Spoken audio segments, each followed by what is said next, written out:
So today's workshop, I want to get to any questions you guys have about creating your groups, leading your groups, specific questions about modules, all of that.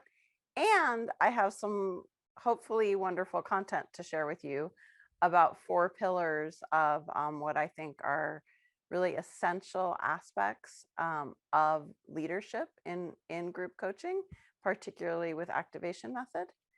So please enter your questions in the chat, and team, if you guys have questions too, as group leaders, please feel free to share them. And please, let's keep today really content focused, more so than like logistical things that the team will be answering for you that might like take some judgment calls or whatever. And as you can see, I'm still doing my hair. All right, well, because I was working on the slideshow until the very last moment. So I am going to share that and also keep my eye on the chat. So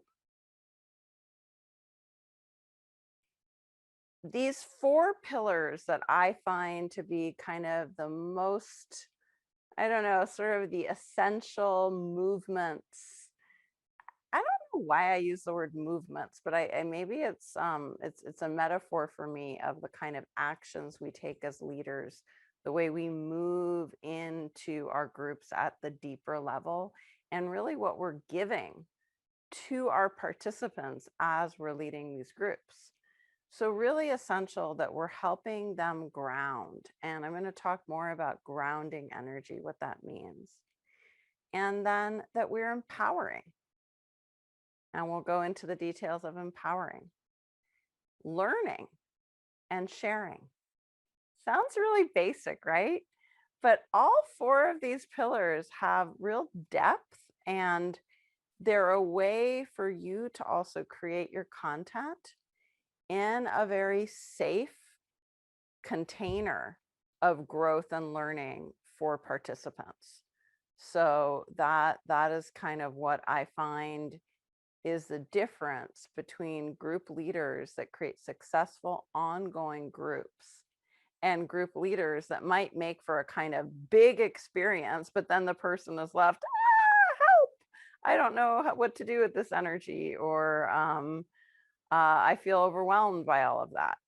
And, you know, we all learn as we go. So will there be groups that we lead that are a little bit more on the, oh my gosh, so much side of things? Absolutely. Will there be groups that we lead that are a little bit more like too subdued? Maybe a little, the energy is so grounded and mellow? Totally. And we just keep learning. And so it's really good to have in yourself all 4 of these pillars also. So before going into a leadership environment, how do you ground your energy? What does grounding mean for you? How do you empower yourself? How do you notice the learning that's happening in you and in others? Really noticing learning in yourself as a leader is important. And then sharing. We have more ways to share now than ever, I think. So it's about the intention to share, the priority to share, the action of sharing as leaders. Because there are like a lot of people I know who do incredible work. They're grounding their energy. They're very aware of being centered, present. They're very empowered. They learn a great deal. And you know where they stop themselves is in sharing. And that's often also kind of where their business success has a limit. Because either they're not inviting more clients in, or they're not sharing with the people they know what they're doing. But that's where there's a subtle or big block in them, is in that sharing pillar. So just notice actually for yourself right now, do one of these pillars stand out to you as being strong or weak or needing a little extra attention? And put that in the chat. If there's one that's strong, one that needs more attention.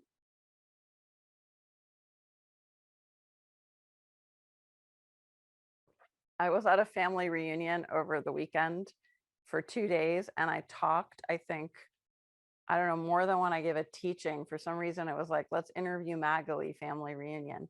And so I talked, and my voice is kind of rough today. So I apologize. I'm drinking a lot of water. And I'm going to open up the chat so I can actually, I have to stop my screen share to open up the chat. Okay, great. So Linda said sharing versus oversharing.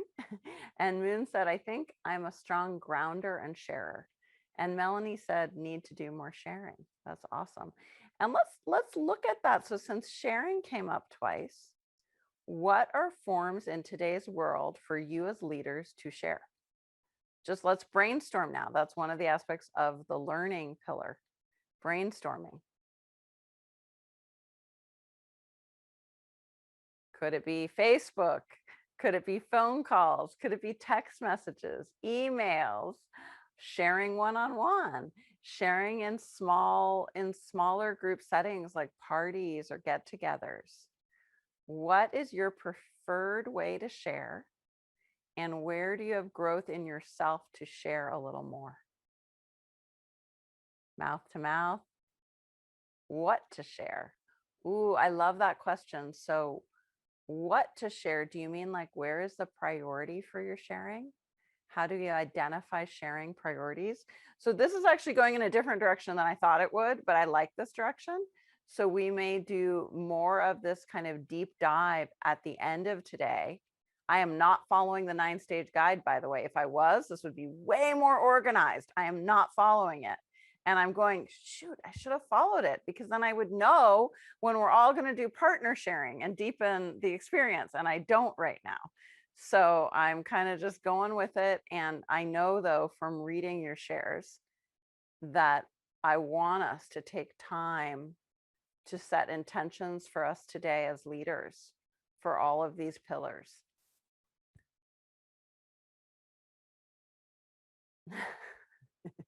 I got a funny direct message. Okay, great. So great brainstorming there of ways to share. And I'm always really aware of the learning that happens in me when I'm sharing. I don't know if you guys have that same experience. So like, even just over the weekend, I have a very, very lovely British sister-in-law who I don't know very well at all. And I was talking about shamanic this and shamanic that. And my brother-in-law interrupted me and he said, I don't think she knows what that word means. And I thought, oh man, I'm going to have to, in this casual conversation, give an accurate description of what I'm meaning. And I learned so much in doing that with someone who had never heard that word before. So it was very interesting for me how much I could learn just in that social setting about something that I do every day.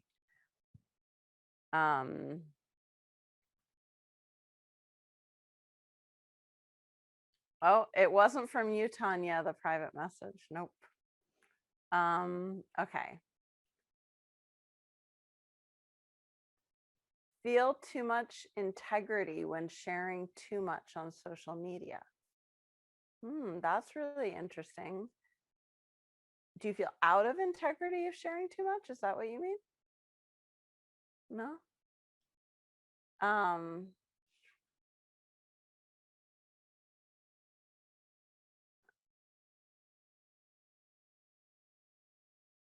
Empowering is the one that I would really like to make important and do well when leading the group. Beautiful.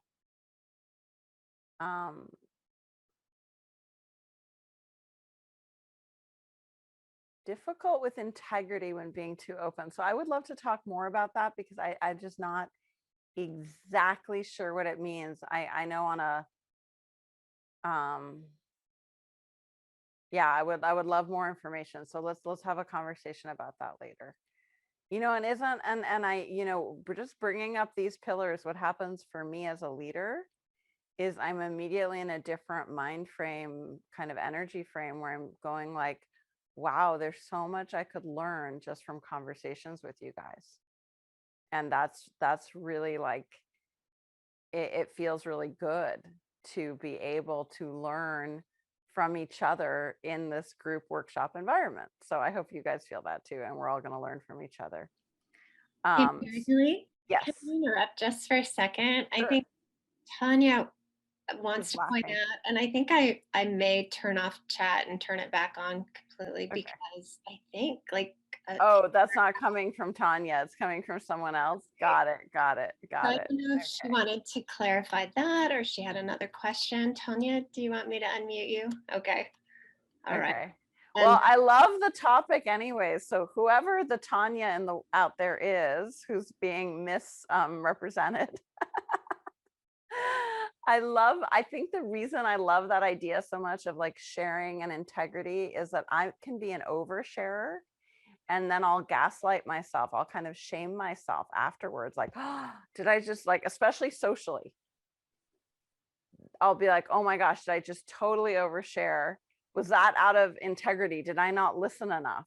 And then, so I don't know if the mystery person who shared that, I don't know if they have a similar experience, but I know that can be my experience when it comes to sharing, this doubting of, was it the right level of sharing? So do any of you guys kind of judge or critique yourself for your level of sharing?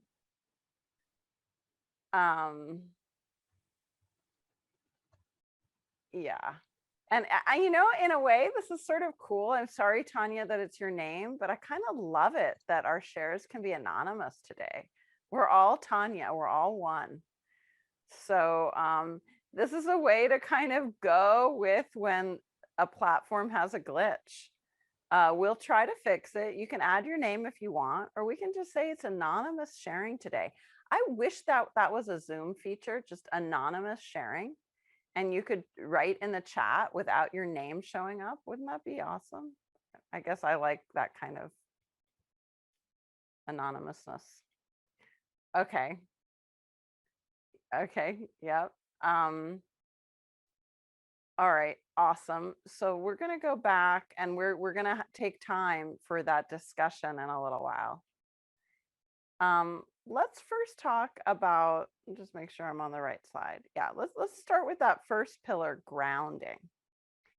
And this is going to be a process rich workshop, I get the feeling. So, a lot of the meditations you'll find that you encounter here at Coaching Institute have some level of grounding experience. Now, grounding can happen when you're outside in nature, when you're gardening, when you're walking. So there are motions and activities that are grounding. You can help your group through using their imagination to ground. Often an image is a cord going from you into the earth, the person into the earth, a tree, a boulder, a mountain, clay or mud or dirt. So earth is grounding, as the word would, tell us. Then there's also the emotional level of grounding. What happens emotionally when we feel grounded? So just take a moment to imagine yourself in what you experience as a grounding activity, whether it's mountain biking, lying on the beach, uh, picking flowers, whatever it is, meditating, whatever is grounding for you. What is happening for you emotionally? Let's take like 30 seconds to consider that for ourselves. And take some nice deep breaths as you consider that.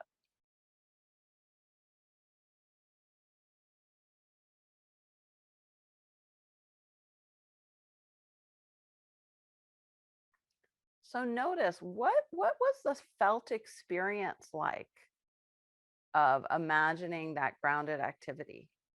Was there an emotion? Was there another kind of sensory experience? Were there thoughts? Everything goes. Nothing is excluded here in noticing the way grounding affects us.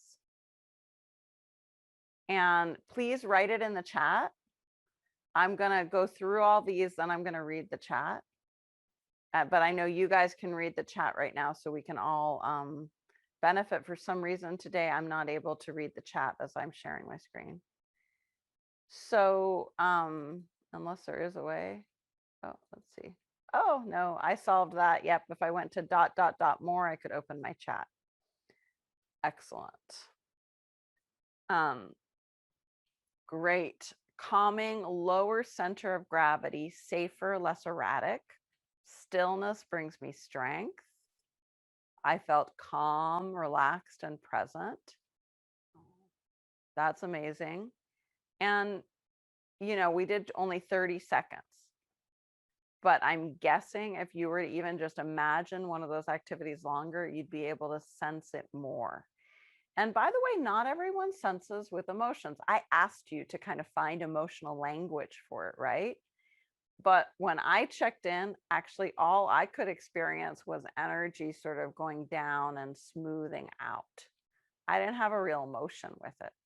So just noticing that we don't have to have emotions, but we can feel what something feels like, oh, my heart was beating fast, and then it just got I got a little more comfortable with it.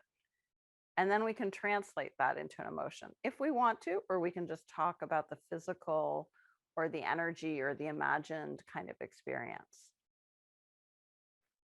So one of the things that I think happens on that connection emotional level when we're grounded is we feel more validated. We honor ourselves more. We are more actually in connection with ourselves in a kind of harmonious way. So that actually builds a level of awareness and flexibility and self-esteem.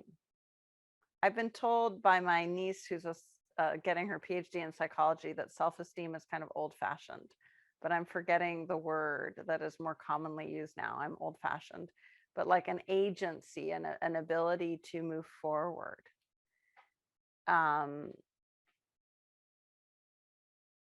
When as a leader, we are guiding a group in a grounding practice, and the next slide is all the practices for grounding.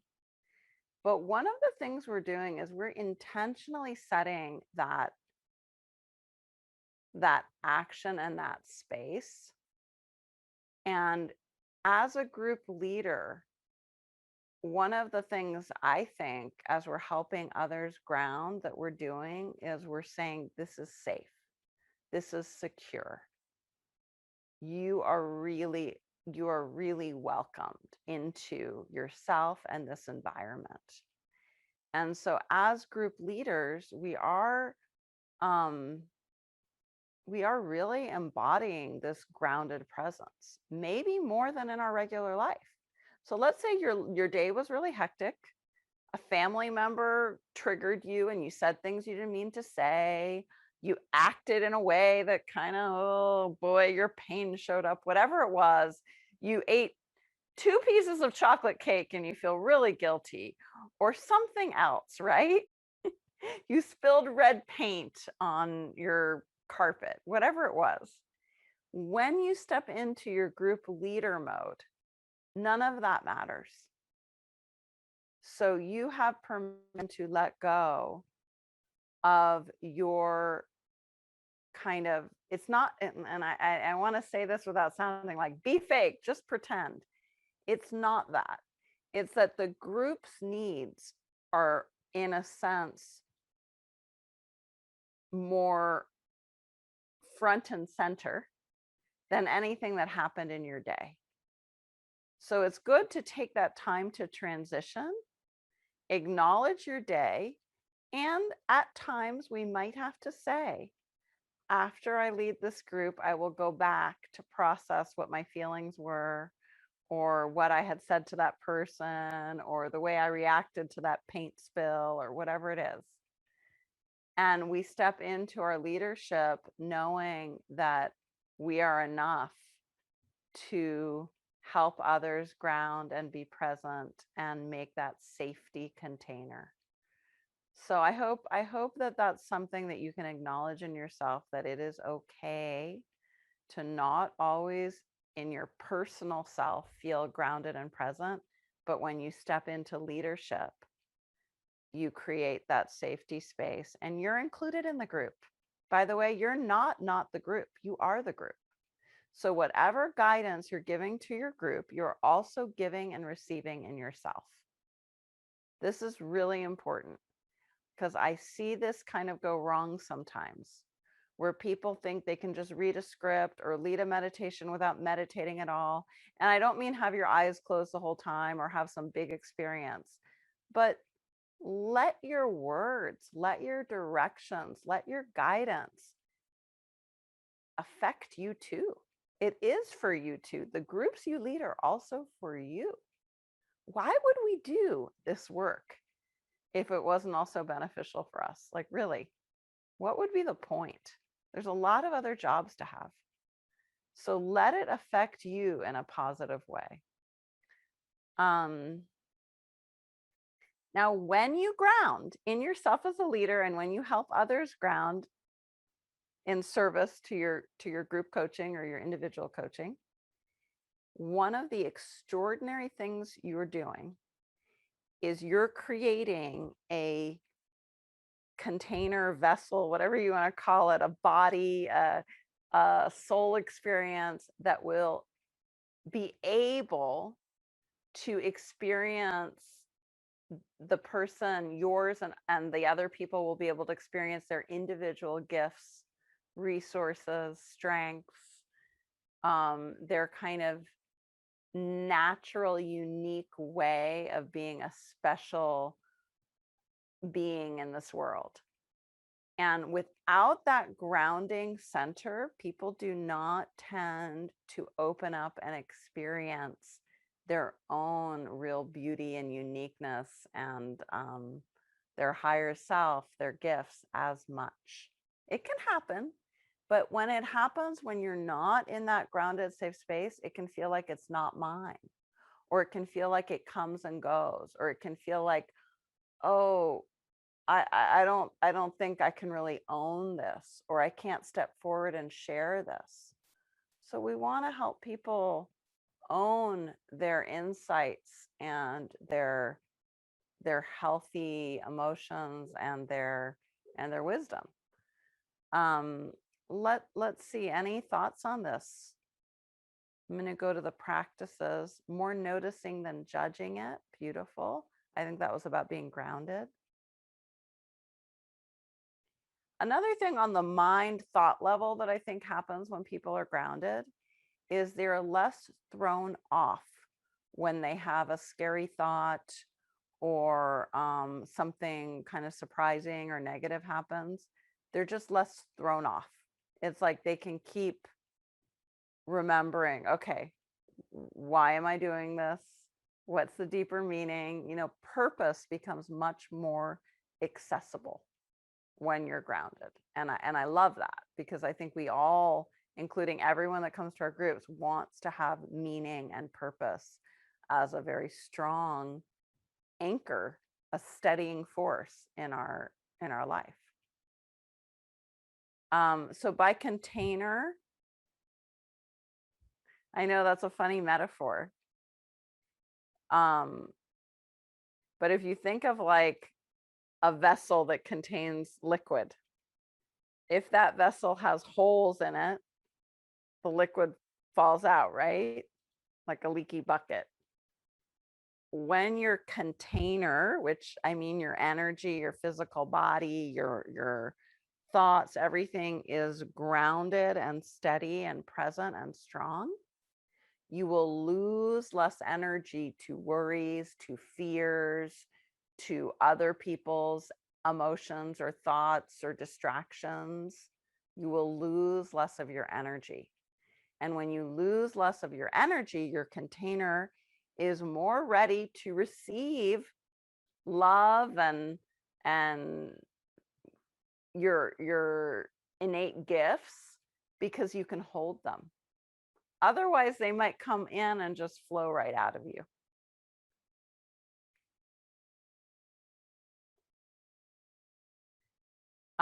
Okay, and so when I say the group leader holds the container, Imagine, I don't know, let's see.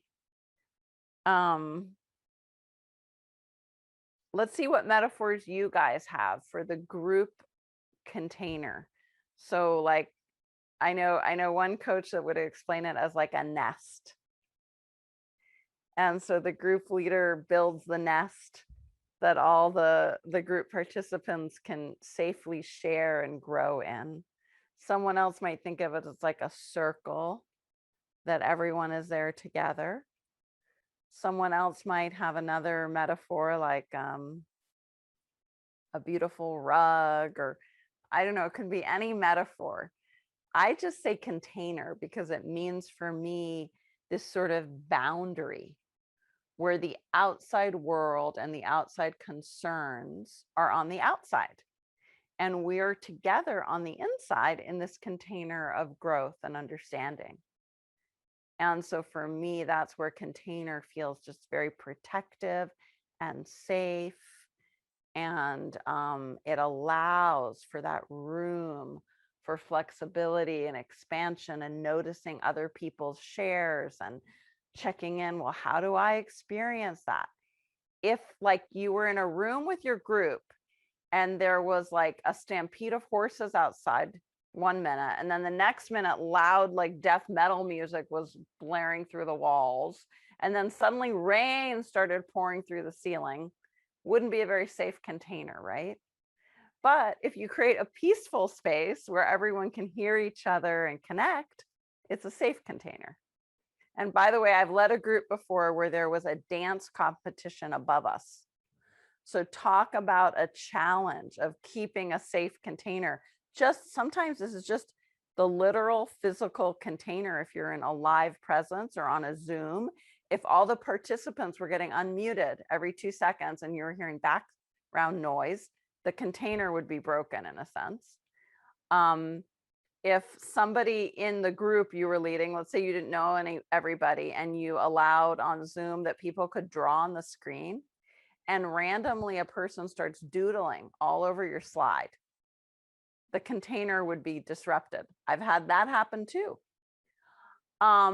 Somebody starts promoting their business in your chat as you're leading a group. Guess what? The container is disrupted. So you're getting an idea of like kind of the different layers of container, I hope.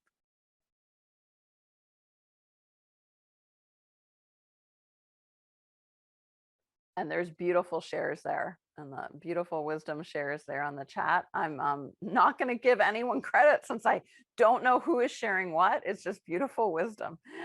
And let's look at, I know I'm being a little long-winded here, so let's look at some of the practices. So some grounding practices with breathing, and all of you have access, by the way, to the meditation rooms that have tons of examples of group meditation practices. And you're welcome to use any of those in any of the groups you lead. Please, that's a resource for you. So we've got alternate nostril breathing, box breathing, nervous system regulation. And I don't know if I've taught specifically to this group some of that. I know I've done it in meditation and in energy coaching. But so I'll teach you a couple little quick grounding exercises, and I'm happy to add those to your classroom. Actually, Linda or Moon, if you could make a note to add some of the grounding energy practice recordings to the main group coach leader zone 1 room. So one is just to like, and try this out, guys. We're just going to do like 2 minutes of grounding energy practices. Look over one shoulder and over the other shoulder, and just notice no one is coming after you, right? Hopefully there's no danger in your room. Like really look, eyes open, perceiving. Now look around the room. Notice circles. What do you see in your space that has a circle? Notice one bright color in your space. See how many places you can find that same color. Okay, both of those are nervous system regulation practices that are very grounding. Another one is you hook your fingers together like a butterfly and you put them on your chest and you go back and forth. This is one of my favorites. One that some people really like is tapping the forehead. Now, these don't work for everybody, so give people permission to not like one and not use it, okay? Another one is just holding your own hands together. You know, I'm holding them up so you guys can see, but that might be in your lap, just holding your hands together and feeling that connection. Another one is, and I do this all the time when I'm leading groups, I put hands on my thighs and I just gently make little circles or back and forth. That is very grounding and stabilizing for my energy. It's a reminder, here I am in my body. Okay, and then on the more imagination level, we've done a lot with that, with like earth images, metaphors. On the more energy level, which you'll find in a lot of the meditation group videos, is energy orbits, where we go all the way around the body imagining. If you don't know what I'm talking about, don't worry. We're going to add it to your classroom and you can look that up. It's like an awareness practice. Energy bubbles are another one for safety and protection. Healing with the hands and giving to oneself. So this is like self energy healing. So when the person is grounded and feeling also empowered, which we'll do next, I think, they can put hands on themselves, on their heart, their belly, their forehead, wherever it is, and give that love and healing to themselves. Very grounding and very empowering also. So grounding and empowering goes together. Please go ahead and add any questions you have about grounding.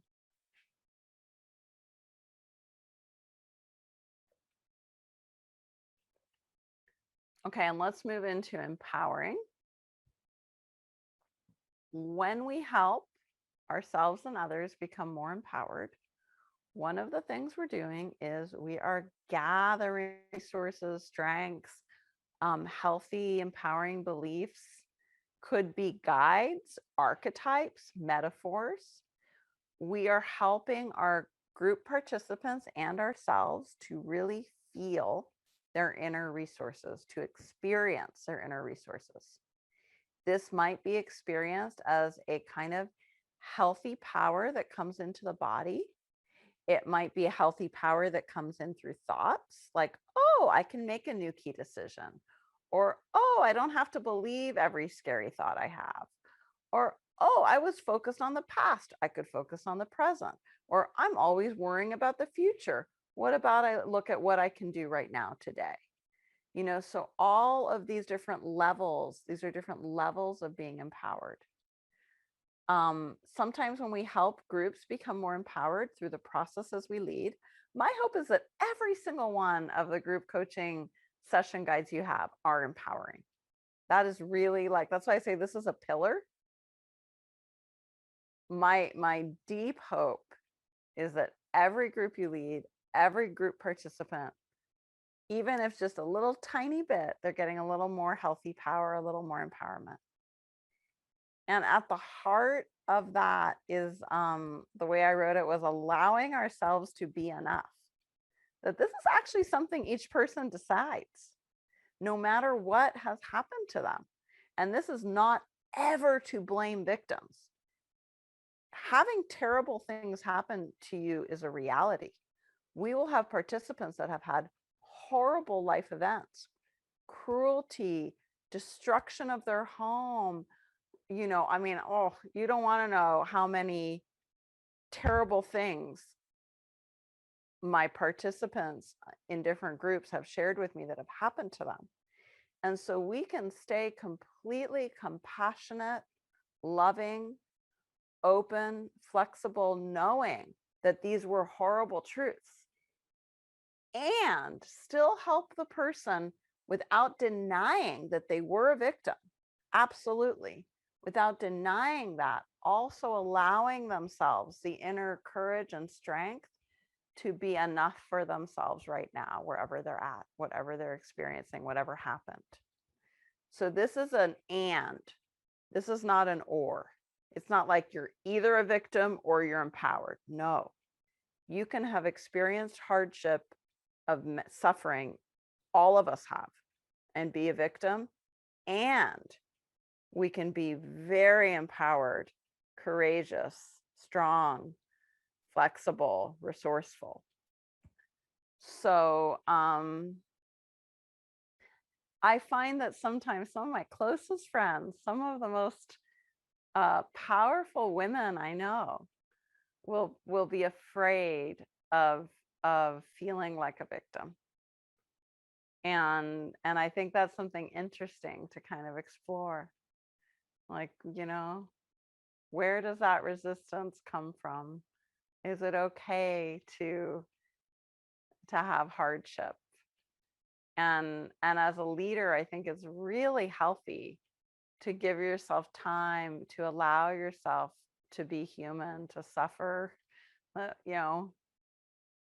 My guess is every person here has had their own kind of suffering, and they process it in their own way, whether it's physical, emotional, past, family, business, financial, environmental, political.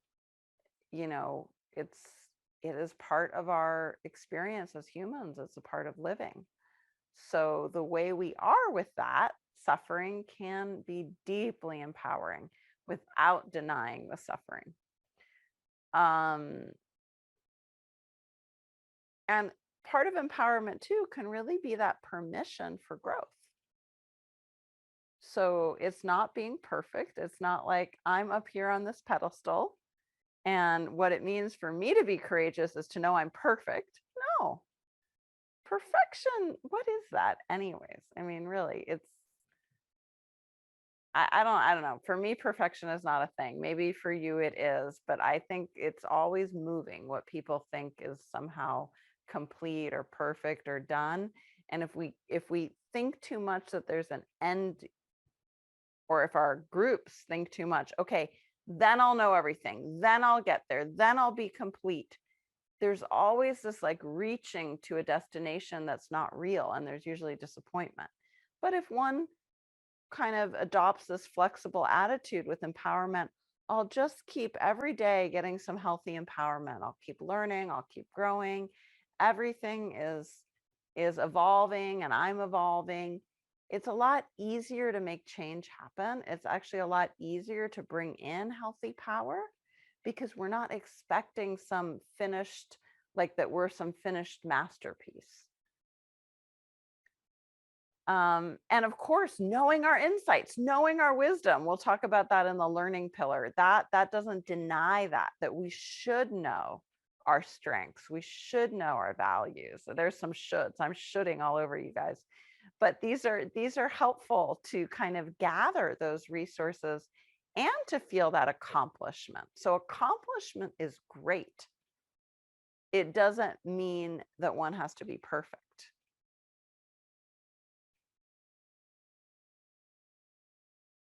Okay, am I missing any questions, team? Have there been any questions? I'm going to go to the next slide, but I want to take a little break for questions. Yeah, Magli, Yes. the question here, isn't it good over time to come from victim to the sage perspective without denying the suffering? I think you may have responded, but little twist. I love that. Yeah.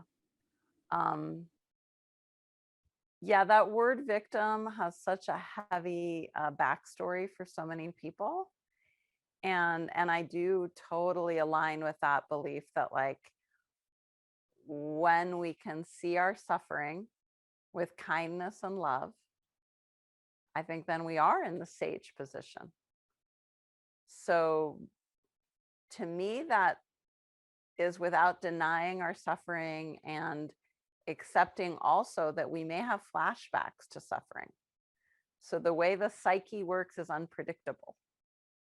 So we could feel that we are always in a sage wisdom position, having learned from sufferings and difficulties, right? And that could go on for a decade. And then suddenly something happens, whatever, you've got a flu, Or a friend enters your life that reminds you of who you were in your 20s.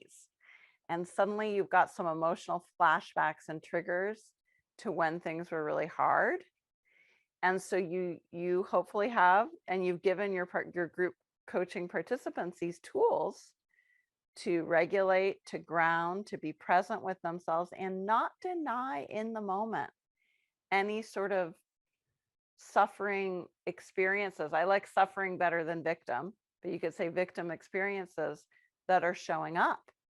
But you're being with that in a loving way to yourself, in a kind way. And that's what's different than being with it in a gaslighting, shaming way. So where I find that like the mindset that creates more suffering is the and I'm nothing kind of like, so this hard thing happened and so now I'm worthless. Now I shouldn't try. I'm too old. I don't have enough money. I don't have enough flexibility. I don't have enough beauty. You know, that not enough piling up that everyone can do at times. If we catch ourselves doing that, and we all do it to some degree, if we can go, okay, and I can give love to this not enoughness right now. I can be kind with that. I can acknowledge that feeling. As soon as we're acknowledging ourselves and allowing that, what's happening? We're getting empowered. Boom. We're entering into the sage position. So it happens very quickly. And like I said, many people will kind of be cruising. I know I've had times in my life where I'm cruising for a while, feeling empowered, strong. None of those sufferings from the past are showing up. And then something shows up and it's like, whoa, I call my therapist then. I do not hesitate to have therapy when I need it. And the reason therapy or coaching, actually, I currently see both a coach and a therapist. And I do this because it's really helpful to have another human being sharing their grounded presence, helping me empower and learn and grow. And it actually makes me feel much more authentic and in integrity as a coaching teacher, to know that for you guys to know and for me to know that I have these professionals I can turn to. And that's not like, sometimes I'll go years without it, then I'll need it again, because life is a flow. So practices for empowering. In your I'm going to oh, interrupt one more. yes, Robin put a great question in the great. chat. She said, is there an actual tool or technique, and I'm going to interpret this, that helps us see, or our clients, it helps us or our clients suffering as strength and not weakness? So I think she's asking, is there an actual tool or technique that helps? Got it. I Or got it. Yep. Yep. yeah. Especially where a client is finding themselves in an extended period of suffering. Yeah. So learning those grounding tools I just gave you, all the ways to notice when is safe first, that's essential. Knowing how to self-regulate, because when we are experiencing being unpowerful, weakened, suffering, feeling like a victim, just go into that for a minute, guys. What do you experience? It's like, I just start to shrink. It's like, okay, I'm taking less and less space up here. Goodbye. It's like totally downward energy and disappearing. In my system, it could be different for you. Could be floods of grief, whatever it is. First step. Hopefully you've taught and this is individual work, not group work. You've taught your individual client tools for just feeling better in their body and in their state. But then, okay, when they have that strength, this is the getting closer. So they've grounded. Now, okay, just for a moment, give kindness and acceptance to that suffering and that weakness. Now, do you feel your love for yourself as a strength? What is that strength like? And so that would be the tool. We accept, we do some grounding techniques like breathing, looking around, seeing things. These are classical, not invented by me, classical nervous system regulation tools, right? There's thousands and thousands of years of wisdom from the yoga traditions that are now being used by neuroscience to do this, but goes way back forever that human bodies use breathing and seeing and sensing to regulate the nervous system to feel strong and safe enough to then get healthy resources and power. So a victim mindset is one is weakened, one is not feeling empowered, one is feeling frenetic energy, ungrounded. So we ground, we stabilize the nervous system, we self-regulate, and then we accept and we love. That heart compassion practice, giving to oneself, is one of empowerment. And so then noticing where the strength is in oneself. Is it in one's values, in one's emotions? Is it in one's love? Is it another emotion? Now, this is really different from kind of pounding on someone, but what did you learn? And I've been there and done that as a coach, by the way. Totally grown. I've been there and done that. Person is suffering, and I say, but what did you learn from the suffering? And I'm just jumping to learning. I'm forgetting all the other pillars. And some people react well to that. Maybe one of you have. And it's like, oh, well, yeah. When I lost, like, okay, flashback came to me of losing my entire photography portfolio as a student and feeling like a total victim because my car was broken into. And I was a victim, by the way. But I could kind of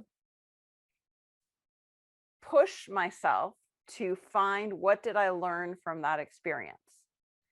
And for one person, that might be empowering and strengthening because they're turning to the framework of looking at it as a learning. For someone else, they'll kind of entertain doing that. They'll go along with it for a little while, but then they go right back into feeling disempowered. And that's because they haven't done the techniques they need to stabilize, regulate the nervous system, their energy, and love, and bring that love and connection to themselves. So that's like when it's all here and it's missing here. So empowering practices, here are some. Strengths process, that's a thinking process, you know, but we can bring it more into the feeling state. Clarity and wisdom. So that was kind of a general thing to put here. I put a lot of general things here because so many of your processes in your group coaching program, and also in, you know, the individual coaching that you're learning at Coaching Institute, whether it's through the boot camp or the practice lab, it's full of empowering practices. You are learning to guide groups and individuals through processes to improve their emotional maturity, to clarify, prioritize, create healthy boundaries, know and honor their wisdom. So wisdom can be a felt experience of like intuitive knowing. Wisdom can be a body experience of being able to run or breathe or just relax. Wisdom comes in many forms. And when we help our client identify their way of experiencing their wisdom, they are being empowered. And this is cool because it's not all, this is like a thing that really ties together the head and the heart when we realize our wisdom. Guides and resources. So this is like kind of invisible empowerment, right? We open up to ancestors, to our whether it's a tradition or it's a new thing we're giving to our groups, like archetypes or higher self or a journey with earth. We're helping them find resources, and that's empowering. Metaphors. Every time you help a group or an individual learn to use metaphors, you are helping them bring in practices of empowering. And metaphors in nature are very empowering. Any questions I've missed? Yes, yeah, there's Okay. a question. Do we avoid addressing any individual suffering in the group setting, except for the group grounding, that is? Okay. It can go so many different ways, so it's hard to answer this in a general way. But let's say, I mean, if any of you come to my meditation group, I do not avoid people sharing their suffering. I make it very clear, though, this is a space that is safe to share. I will validate you. I may ask you some questions that help you later if you want to work with those questions on your own, but I'm not doing individual coaching in front of the group. So I welcome shares. I will validate your experience. I will hear you and honor you as a leader and thank you. And then I say something like, let's all just hold a moment of love for what's been shared here and the courage it took to share that. Now, this is really different than trying to coach someone directly in front of the group. There is work that's done like that, but that's not what this group coaching is about. Instead, I might say to someone in this kind of group coaching process experience, after the session, this is why you have a relationship with every participant. If you would like to have some individual coaching that we can go deeper with what you shared, I'm so happy to offer that to you. If people are, you create breakout rooms and someone has shared some level of suffering with the group, and then you put people in individual breakout rooms, you might go to that person's breakout room for a little extra time to kind of be a resource and to make sure that the other participant isn't trying to coach them. Because by the way, non-coaching groups still will try to coach each other. So you have to always address that. What we're going to do now in our 10 minutes of sharing is just share, validate, listen, learn from each other. You're not trying to change each other. That change and transformation will happen for a person as they learn and grow and use all of these 4 pillars on their own. But this is not an encounter group also. We're not going to push someone into a kind of share that's extra revealing or difficult. Okay, so learning happens in so many ways. And I'm sure you guys each have your own individual way of learning, right? Do some of you like to read? Some of you like to listen to audios? Do some of you like to do things, experiences? Do some of you need to kind of learn it in the body? You can't know it until you teach it, or you are it, or you move like it. You know, how do you learn? Are you a visual learner? Do you need slides and graphs and flow charts? Do you need to make a picture of it for yourself? Do you need to draw as you learn? Okay, everyone write down some way that they learn in the chat so we can notice all the variety of learning.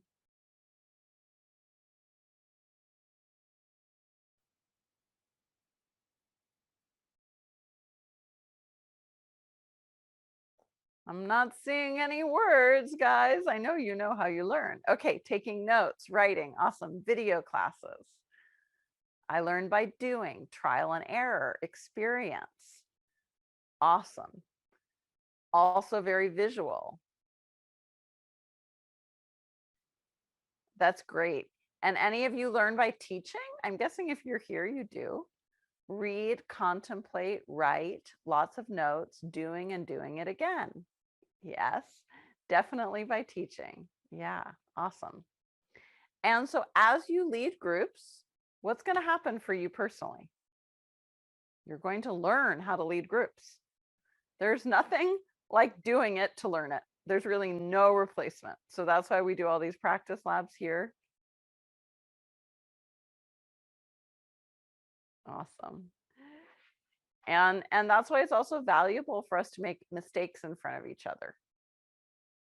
We learn often through trial and error and making mistakes and showing up.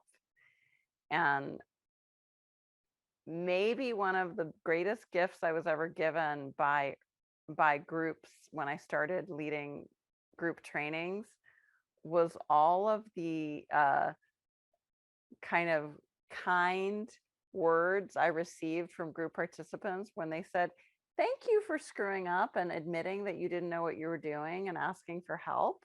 Oh, thank you for that mistake and that mistake and that mistake." And I was like, wow, they only see my mistakes. But it was really cool because it gave me permission. It really gave me inner permission to realize people don't need me to know everything or be good at everything. They actually like it that I can admit that I don't know stuff. And that was around the time I made a really important vow to myself to never lie. I decided if a group participant asked me a question I didn't know the answer to, I would never pretend to know an answer I didn't know. I would never pretend or give false information. And that like simple thing, I am going to tell the truth, just set me free. I didn't have to fake anything. So not that you have to make that same kind of request of yourself, but notice if there is something like that, a kind of key decision that sets you free. Like I can make mistakes, or I will judge myself. Of course, we all do. But then how do you want to be with that? Is there something you want to add in? So learning can also happen through insight moments about yourself and about other people. So sometimes we're talking about a concept as a group coach, and hopefully this happens often actually with your participants.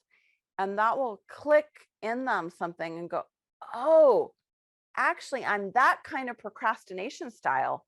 I never knew that before. That's an insight moment. That is a really cool learning experience.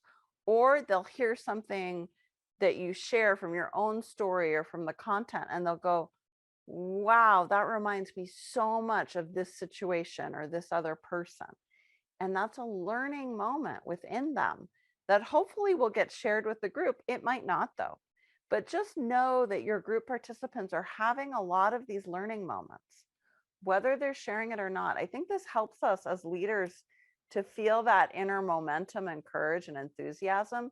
People will have their wisdom, their learning as part of the group.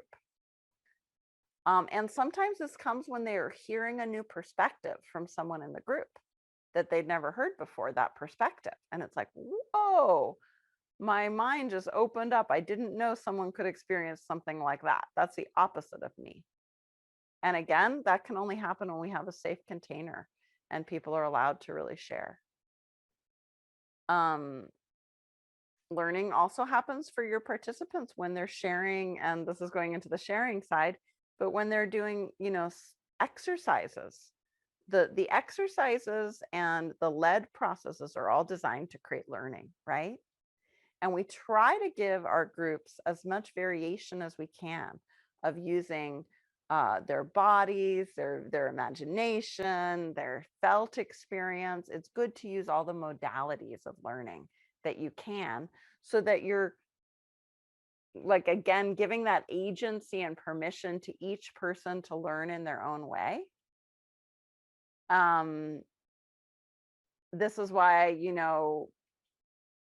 bringing the way we learn into the groups we lead early on might be very beneficial to your group. So people know, oh, that's the way I prefer to learn, or, okay, I'm going to take notes the whole time. Thank you for not thinking I'm rude, because that's the way I learn. Or I might need to get a practice partner from this group that I can kind of restate everything to, if someone's willing to do that with me, because that helps me learn. So we open up to what is the way our group participants learn the best, and we're as accommodating as we can be. We can't accommodate all learning styles. There will be people that learn in such a way that it's more difficult to accommodate them. So taking actions. That's a big learning tool, and taking new actions on their own after the group experience. So a person might feel sort of like frozen or sort of stunned when they're in the group. Have you ever noticed that? I was just during this reunion, we were with a high school kind of little mini reunion, and I noticed that one of our oldest friends, when I'm talking, he always looks like literally like eyes wide open, like so surprised and stunned. And I think he goes into, now that I know about the nervous system work, I learned something. I was like, oh, this old friend, he goes into a frozen state. That's the way his nervous system reacts. And he shared some things about his family system that helped me understand that. And instead of thinking he doesn't like me or I've just confused him, I know he's like super brainy intellectual. Now I just think, oh, he's just in that kind of frozen state. But later on, he'll process this and maybe call or share with his wife or whatever it is, and it'll go to another level. But in the moment, he's going to look stunned. And so you may have participants that look stunned. Try not to over focus on those people, because it can be a little nerve wracking as a leader. So try to actually anchor your experience to faces that are a little bit more grounding for you as a leader, and look around at everyone. Feel the energy of the group, or just feel your own presence when you're leading.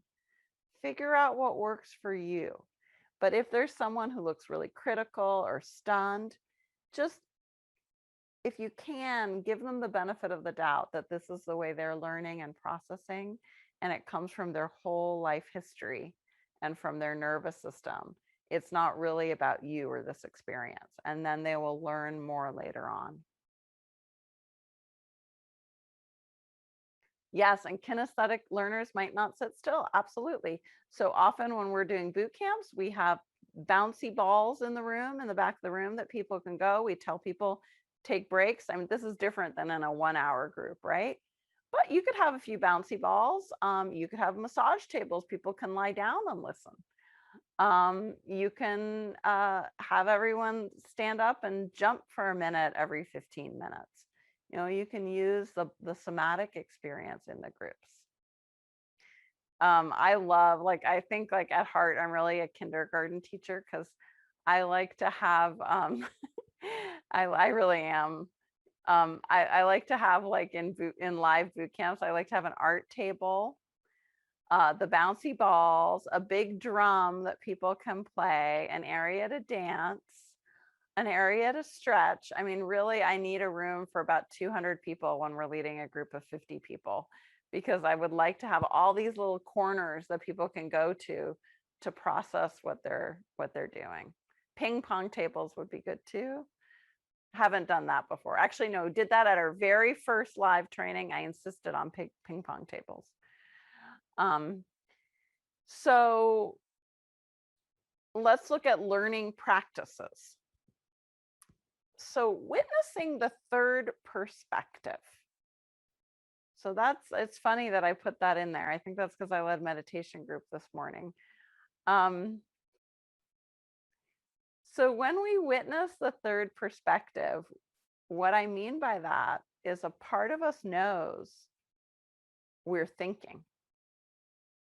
And we can recognize, oh, there's this me that realizes I'm thinking something, learning something, and there's the part of me that's doing that experience. And especially when a person feels confusion in learning, it's really interesting to remind them, oh, and just notice that part of you that's not either of those other positions. Like, I don't know if I should think this or I should think that. Well, there's this third perspective that witnesses the two different options. And isn't that cool? What a deep learning that is. Brainstorming is a practice of learning. Think of all the different words to describe this. Come up with a lot of options and choices. Brainstorming is something we use as a learning practice over and over again in the group sessions. Storytelling. You ask your group participants to make up a story about a particular emotion. That's in the retreat leader program that some of you have. That storytelling is a really wonderful way to learn. Flexibility. And when you tell stories to your groups, they're learning a lot through listening. As we listen to stories, we use our creative mind. We're not using the same way of learning. It's a lot more open, flexible. It brings in our unconscious ideas and our subconscious archetypes and all of that. By the way, I always get confused, unconscious, subconscious. That's why I like the term creative mind. I feel like it covers it all. So then flexibility is a learning practice. So when we coach our groups to notice different options, to have flexibility in their way of learning or their way of perceiving the content, that is increasing learning. The different modalities. So understanding, like we were talking about, that's a learning practice. The modes of being. I think you guys have that in zone 1. We do the modes of being group session. Key decisions, that's another great learning practice. And values, understanding our values.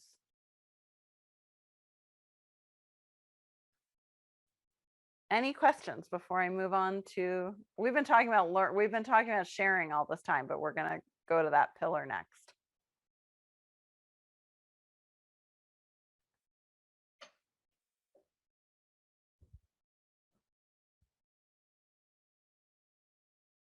I'll tell you a funny thing about auditory versus visual experiencers or learners.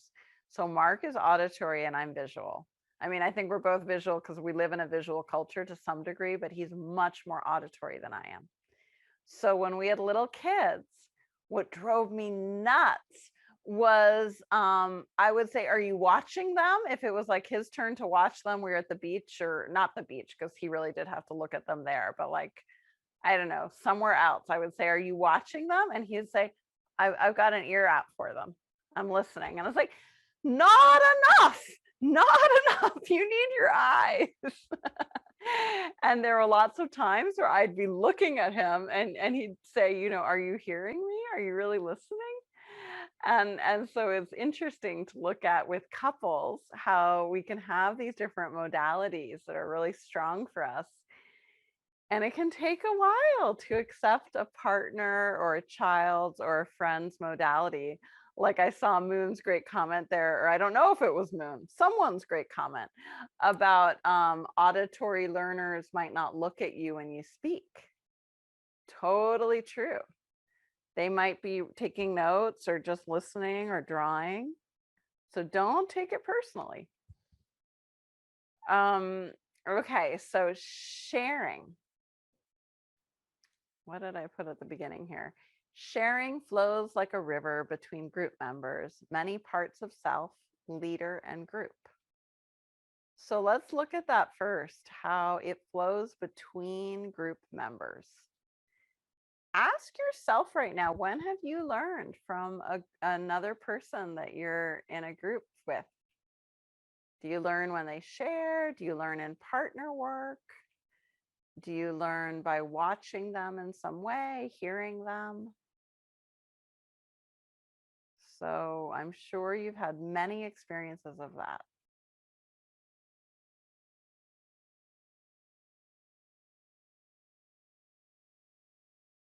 Many parts of self.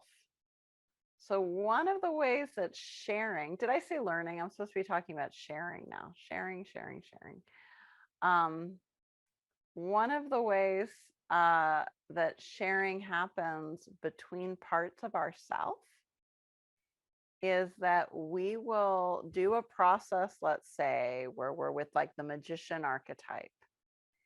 And we might realize, oh, the part of me that, I don't know, is at work really needs to learn from the part of me that can embody this magician. And then those two parts of self are teaching each other. They're sharing together, they're connecting. Sharing is like a form of unity and integration.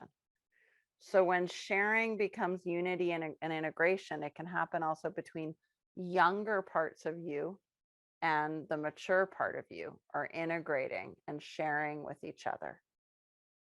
The leader and the group share all the time, right? The leader shares a story, the participants share their experience. The leader shares a process, the participant shares their discoveries. So sharing is happening in every stage of the group coaching. Sharing also happens through meaning, when using words to explain emotions, past and present experiences, new beliefs, inner wisdom. So that deeper meaning is a part of sharing. If a person can never find the words or the feelings or the understanding, they may feel like they have a block to sharing. So you might ask someone who struggles with that, if you're a leader, just to feel into their intention of connection with others that might not come through in words or actions or understandings, but it'll come in another form, like a wish they have for the other people to have meaning, or it might come in a kind of energetic meaning where they're sharing their kind of their energy in a healthy way with others. So sharing doesn't always happen just in terms of words. It can be a deeper kind of meaning that's experienced in the sharing. Experiential sharing. So, like the energy of safety, connection, and validation. I guess that's what I was getting to there. So, experiential sharing. Um, and I don't know if you can remember a time in your life, maybe you were experiencing a loss or a surprise or a grief of some kind, and someone just sat with you, or they heard you and they didn't really say anything, but they were just there for you. Someone was there for you at some point. And that might be that kind of experiential sharing of what you're going through, where nothing has to be changed. It could be a great joy. I think it's actually a lot harder to find people we can share our successes and joys with sometimes than our grief and suffering. So a lot of people are really good at sharing something that hurts. They're open to it. We complain to each other. It's really easy to kind of suffer together. Have you ever told like a friend or someone, a family member, I did this great thing. I'm so happy about this. And it's like suddenly the energy goes flat. It's like, oh, for some reason, it's not safe here to share success and joy and accomplishment.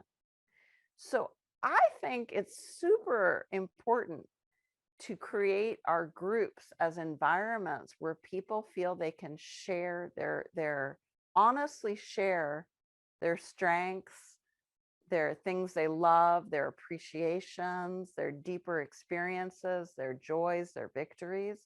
Sharing is like an essential part of that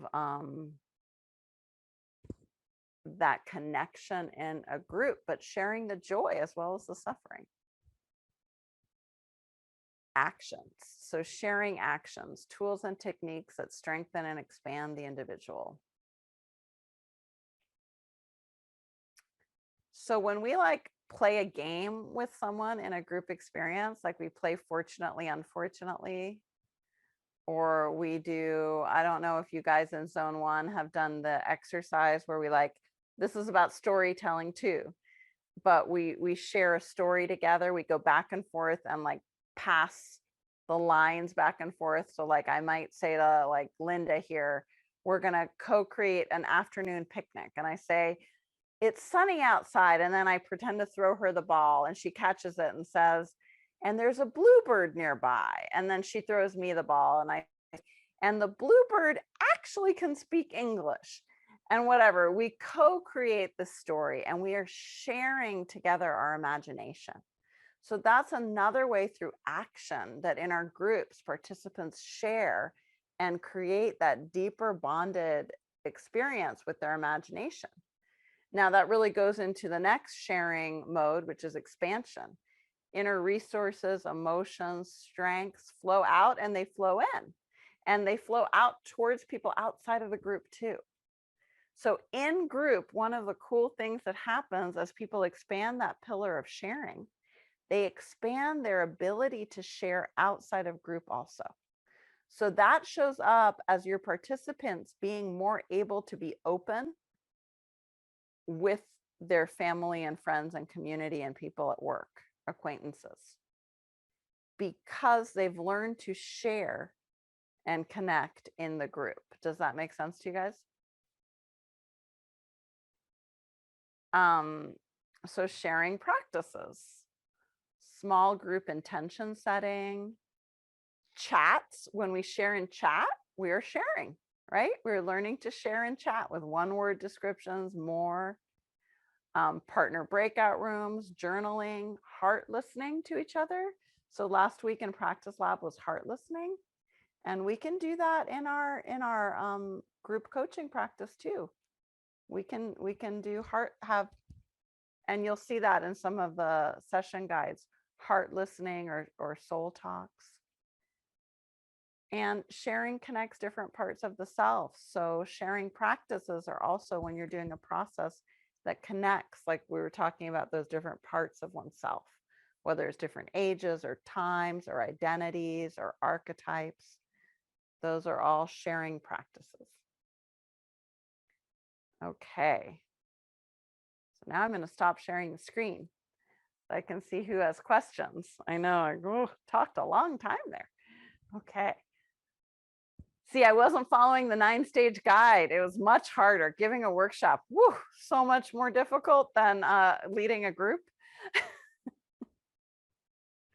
Not really, because I love talking about this topic, but in a way it is, because it's a lot of talking. Any questions or shares? Yes, Robin. Hi. Hi. It was very useful. I was taking pages and pages of notes. So it would seem to me that given lots of our practice sessions and so on that we've done with the group, they can get really emotional. And so me personally, I would like to sort of stress, not stress, but really at the beginning, if I was running a session with 20 people max, the grounding process and reminding everyone, like really, getting everyone to get in touch with how they're feeling. So like you said, and then, to really acknowledge that if they have had a really difficult day emotionally, or they're carrying something that's highly charged, to remind themselves that we're with the group and for the good of the whole group. If that, we want to put it aside, but if it comes back during the session, they need to take responsibility to remind themselves to manage it in a way. What do you think? Is that right to say that kind of thing? Like, for example, I did that today. Like, I had a heavy day stuck in my thoughts, and I thought, ugh, I'm going to be emotional. But then when you were talking about this grounding, and it was so useful, it fixed it, like I can put it aside. So I would like to spend some more time on it. In a lot of the group work, they're going to be busy, right? They're going to be busy doing the process versus like a meditation where there's a lot of open, quiet time. However, yes. So, I mean, yes to everything you said. Grounding is super important. Knowing that you have permission to process deeper things later, or that in these group sessions, we're going to work on easy to medium level things in our life, because this is not individual coaching. So we Yeah. always want to feel that we have agency and flexibility as we're doing the work, and that we can self-regulate. So you Yeah. need to get up and stretch and walk. Let's, like, at maybe the first group session you do, you say, I'm going to teach you every time we're going to do a grounding practice and an energy practice, so that if something comes up, you can take a moment to give yourself love, understanding, shake it out, or look Yeah. around, or do the butterfly, whatever it is, so that you're able to self-regulate. So I could sort of incorporate that into stage 1 of the 9-stage process. Is really Yes, uh, the energy practice there in the beginning is meant to be that time for grounding and self-regulation and connection with the body. And you could do a whole session, a whole group session. I think I might add one to zone 1, just on self-regulation practices on the nervous system. I think Yeah. that would be really helpful. Yeah. Okay. Good. Okay, Thanks. cool. Thank you, Robin. Great Thanks. point. Anyone else, guys? No, I know we're a small group, kind of small group today. All right. And also, now there will be clients who do not want to share. There'll be participants who don't want to share. How are you about that as a coach? How do you experience that when people don't want to share? Are you okay? Is that okay? Do you understand? Does it frustrate you? I think that's good to kind of figure out, what expectations do you have about each of these pillars and the groups you lead. So let's just return to, I love birch trees. I don't know if those are white birch trees or not, but boy, I love white birch trees. And you know, the cool metaphor about birch trees is trees in general, they're all different, right? And no tree is asking another tree to be just like it. They all grow together, sharing that space and that light and that dirt. And trees I don't think trees ever shame each other or blame each other or coerce each other. So, honoring that individuality of the tree, let's honor ourselves a moment and ask yourself, how do you personally feel about grounding practices? And kind of just take note for yourself right now. Would you like to improve that in yourself, for yourself and for your leadership skills? And see if there's a commitment there for you, or a victory, an acknowledgement, a joy, you know? And what about empowering? Can you sort of, how do I put this? When you're leading a process, is it easier or more difficult to see how that process is empowering to the group? Because that might be a nice question to kind of live with when you're preparing to lead a group process. How will this group process be empowering to my group? And answer that question for yourself, because when you know how a process is empowering, it's going to be much easier to explain that in your real words to the group you lead.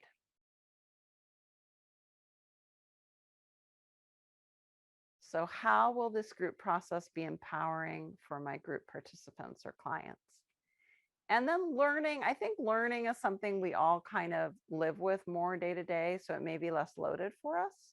But do you have any particular acknowledgement you'd like to make to yourself about the way you learn? Is there any kind of room you need to give to yourself or permission about how you learn? Like in myself, I need to forgive myself all the time for forgetting what I learn. Forgetting what I create. I create these processes and all this stuff. You guys know I create a lot of stuff, and I forget. Like, whoo, it's gone. And I have to forgive myself for that forgetting. I'm not an encyclopedia, and just kind of trust it shows up when it's needed. So that's like my work with learning. It's okay to learn and to forget, and then for it to show up when it's needed. That's a kind of trust. So we all have our own ways of being with learning. We might have learning disabilities. Um, uh, we might have learning traumas.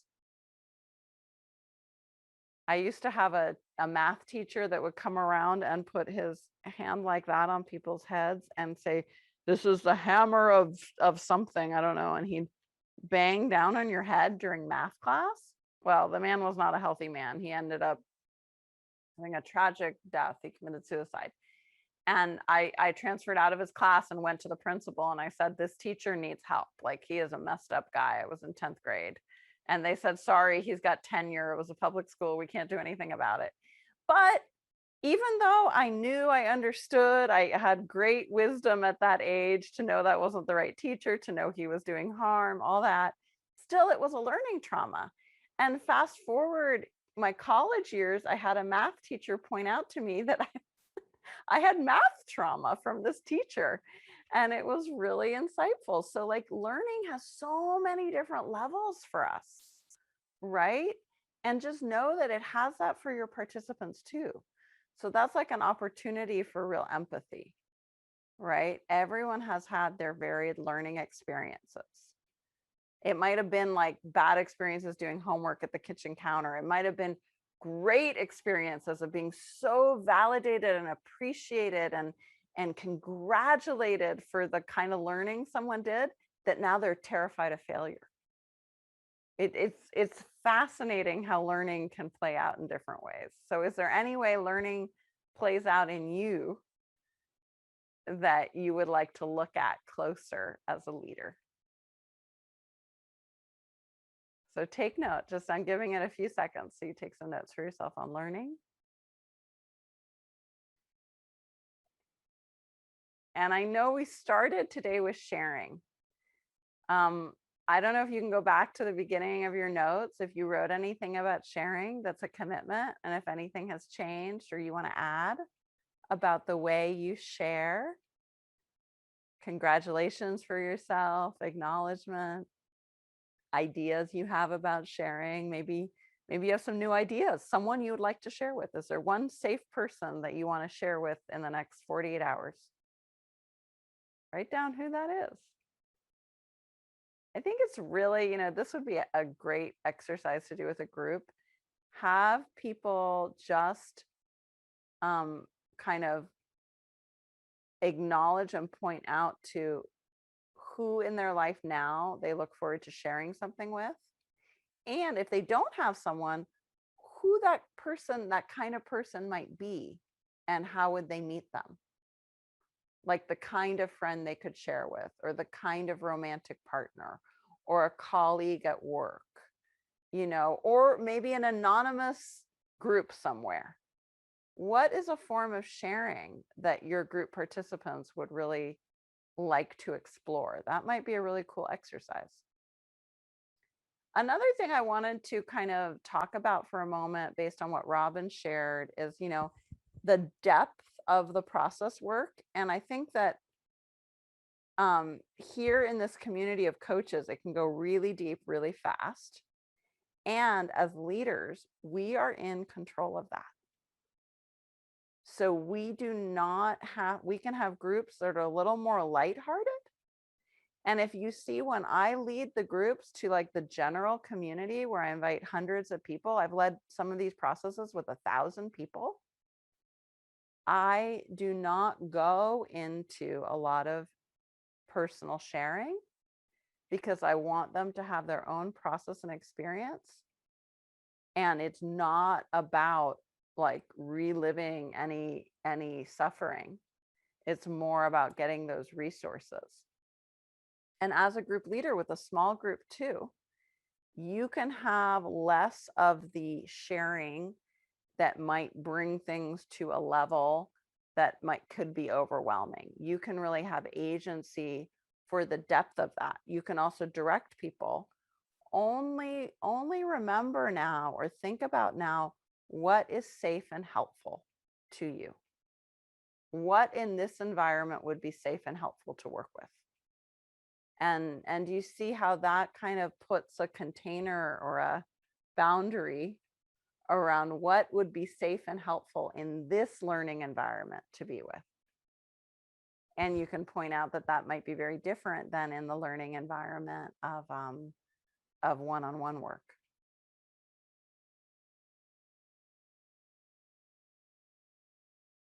All right. Well, hopefully you guys enjoyed today. I enjoyed it. We had a full hour and a half, and I look forward to our next time we meet and practice lab and mentorship on Wednesday. Okay, bye everyone. Oh, is that a hand or a wave? Okay. All right. Let's go to gallery view and just say goodbye to everyone. Take care, everybody. Have a good rest of your day or night or afternoon. Talk soon.